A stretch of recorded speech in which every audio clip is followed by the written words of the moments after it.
The first area that you need to think about when releasing tension is your deep hip flexors.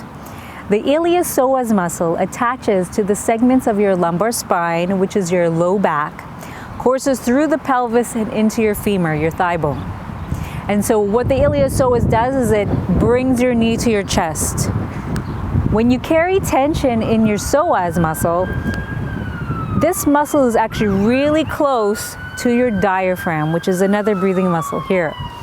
The diaphragm must descend when you take a deep breath in. And if this deep hip flexor is tight, it also influences your ability to allow that diaphragm to mobilize.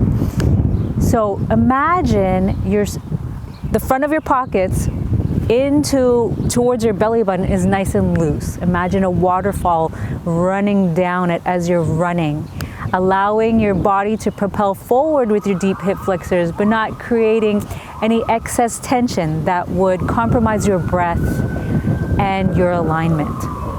Another thing to do, also to be aware of, is to make sure that instead of running with your body pitched forward like this, is to stay upright. And by staying upright, you create more length in the psoas muscle. The next area of tension would be your hands. Hands should be nice and loose because there's a direct relation. When you have tension in your hands, it courses to your elbows, your shoulders, your neck, and your jaw. And then that also creates tension in your breath and your ability to propulse forward. Your arms are an important aspect of moving forward in your run. So keeping your hands nice and loose will allow that whole kinetic chain of your arms to keep the tension free in your neck and your shoulders and your rib area, all from just your hands. So one tip that you can do if you're not quite sure if you're gripping or not is you can hold the OK sign. You can run with an OK sign, just make sure you're not gripping that OK sign. If you run with the OK sign, hands are nice and open. Okay, you can just make sure that your hands are open always. Avoid running with clenched fists. The third area to be aware of is your thoracic spine. You've got 12 bones in your mid-back. The thoracic spine is the best in spinal rotation.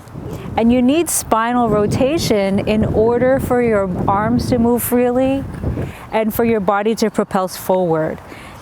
Some runners like to unknowingly run with a hunchback, shoulders up, and very minimal rotation. So imagine that your spine is freely able to rotate in the upper body, that your diaphragm can descend up and down with inhalation and exhalation, that your hands are nice and loose to allow for that upper body propulsion, and your hips are nice and loose so that you can keep that breath going, keep the power going, and just have fun with your run.